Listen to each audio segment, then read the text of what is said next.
ዛሬ በናሽናል ኦቨን የዶሮ አሮስቶ ነው የምንሰራው። መጀመሪያ ማሪኔት በማድረግ እንጀምራለን። ዘይት ቀባውና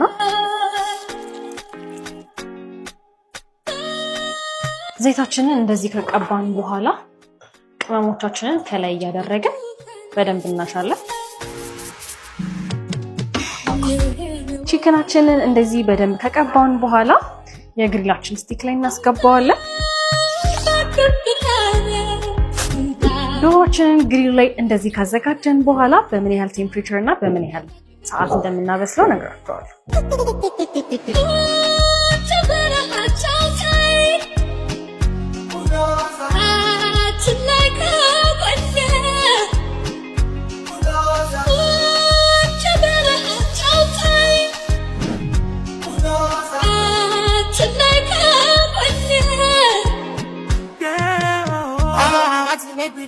እኔ ሮስቴን በናሽናል ኦቨን በዚህ መልኩ አስገብቻለሁ።